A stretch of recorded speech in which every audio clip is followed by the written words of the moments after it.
Hi everyone, and welcome to Picture Perfect Presents. My name is Angela Andrew, and today I'm going to show you how to make a photo puzzle using one of your own images. This makes a great holiday gift, and whether you want to use a landscape or a travel photo or one of your favorite family photos, they all work, and I'm going to show you how to do it. All right, let's dive in. We're going to talk today about creating a photo puzzle for family fun. Today we're going to cover how to select a photo that's going to make a great puzzle, how to prepare that photo for printing. We'll upload it together to Printique, and then we will create our puzzle. Let's get started. So the first thing we want to do is select a photo. When I think about creating a puzzle, I want something that is going to be a little bit challenging, but not too difficult. So we want something that has some good amount of detail, maybe some really defined areas that are going to be easy to put together, and some areas that are going to be a little bit more challenging.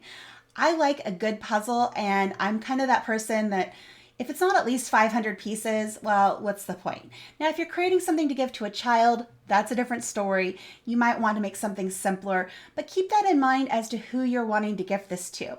Let's go ahead and go into Mylio Photos and find the perfect picture. Now, you can find things, like I said, that are family photos. You can find things for your travels, your vacations, maybe even a beautiful landscape photo you took. Anything is fair game here, but it just depends on who you want to give it to. Today I want to use one of my landscape photos. So I want to find one of my favorites and best photos. So I'm going to go here into Mylio, open up this left sidebar and go into my quick filters. And I'm going to filter by my 4 and 5-star images. And this is going to show me some of my absolute best photos that I have in my library. So I can go ahead and scroll down and look and see which images capture my attention. I might also want to take a look at my picked photos, because that actually casts a little bit of a wider net and gives me a few more options. I have 2 levels of culling in my library. First thing I do is I go through and I mark things with flags. These are the pictures that I like, that I might want to work more on. And then typically once I'm finished editing, I try to remember to add a 4 or 5-star to the absolute best, but sometimes I forget. So going and looking at the flagged images as well can give me more options. And right now I see the image I want to work with. It is this one right here. So this was from this past fall. I went up to the Eastern Sierra Nevadas. We had some beautiful fall colors, and I love this golden tree surrounded by all the pines. And I think it's a really good balance of detail and areas that are going to be easy to put together in a puzzle, and then areas that are a bit more challenging. For example, the tree here I think is a good focal point, and that's going to be nice to piece together. We've also got some good texture here in these bare trees behind it. Some good orange color in the back to differentiate it from the rest of the image. And then all of these edges around here are going to be nice and challenging. So this is going to be a really fun image. Now, what I usually do when I pick an image for a project like this is I'll go ahead and I'll put it into an album. The easiest way to do that, well, with this, you could right click on it and you can say simply add to album if you have one already created that you know where you want it to go. Or if you're gathering a few photos to do for different uses, you can just simply drag that picture down to the bottom of the screen, and that puts it into the Mylio clipboard. It's a temporary holding area that you can use for a lot of different purposes. From there, what I would do is jump over to my albums view, which is this guy over here in the left sidebar. And I'm going to go ahead and just double click on that to take me to my top level. If I wanted to put this into one of the existing albums, I could just click it and drag it wherever I wanted it to go. Or I could create a new album and pop it into a new one.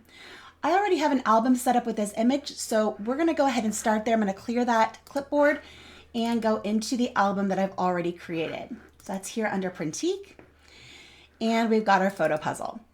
Now you'll notice I have a few different versions of this image in this album, and that's because I wanted to take you through not only uploading this and picking it, but also preparing it for print as well. So let's jump back over here to the slideshow and talk about prepping it something for printing.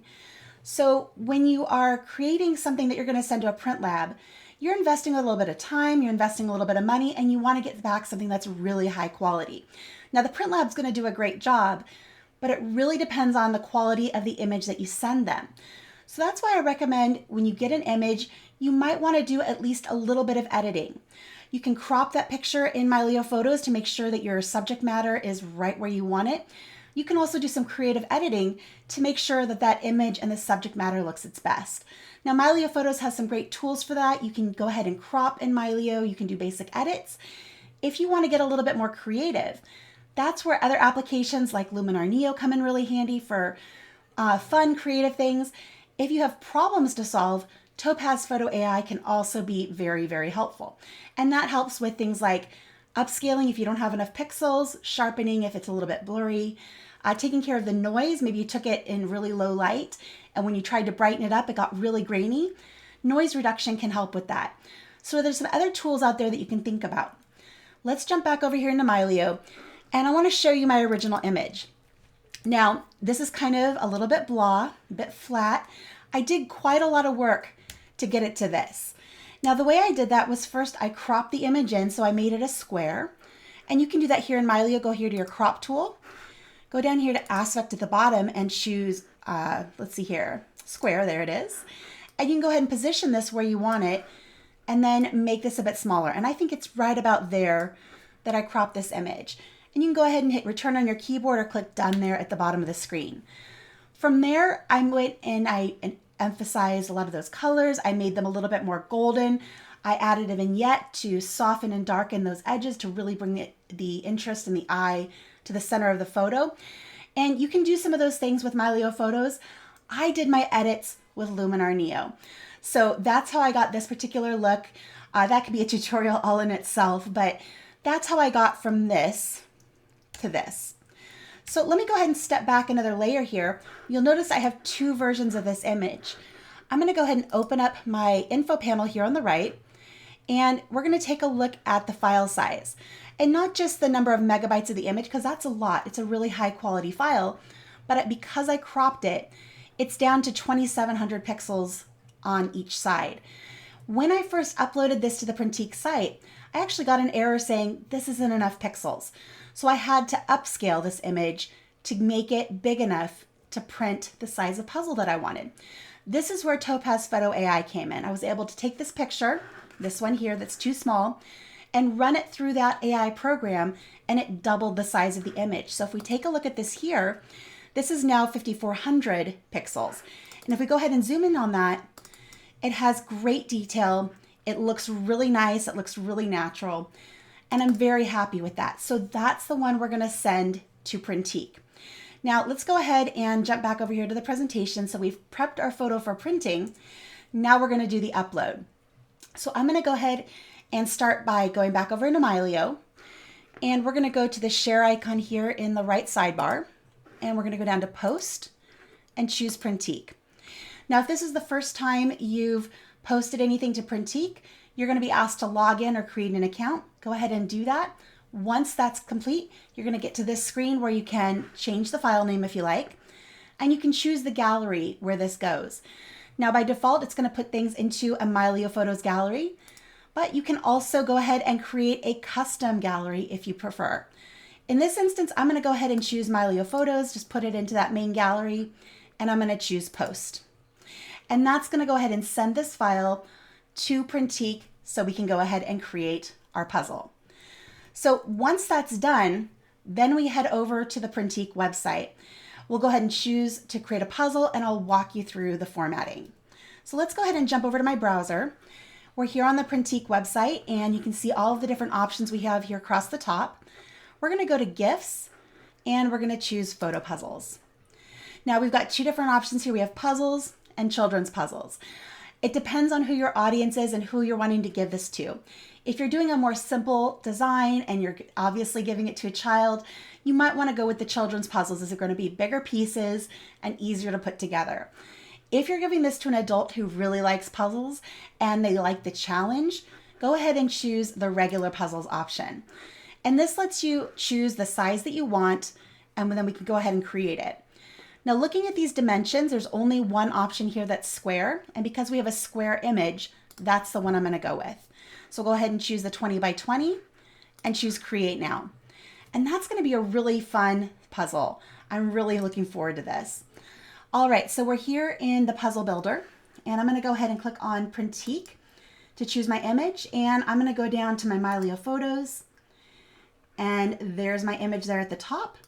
And I can just grab that and drag that over into that window. It's going to take a second to load, but here's what that's going to look like. I already have it in another window because The first time I tried to do this, it took a little while for it to come up because it's a big file. So here we are, we've got our puzzle layout. We can go ahead and see a preview, which is kind of fun. Give that a moment to load. There we go, we can see what it's gonna look like, what the box is gonna look like. That's a pretty special gift. So I'm pretty happy with how that looks, and I'm going to go ahead and say add to cart. And yes, it's displayed correctly, add to cart. And there we go. That's how simple it is to create a puzzle using one of your own photos, using Mylio Photos and Printique. I hope you guys enjoyed this demo. It's a lot of fun. There's some great gifts out there. If you're still wondering what to get a friend or family member for Christmas, give this a try, see what you think. Just don't wait too long. There are shipping deadlines fast approaching, so I would go ahead and get these made and shipped as soon as possible. With that, I want to wish you guys a wonderful rest of your day. Thank you so much for joining me. Take care, and we'll see you next time. Bye, everyone.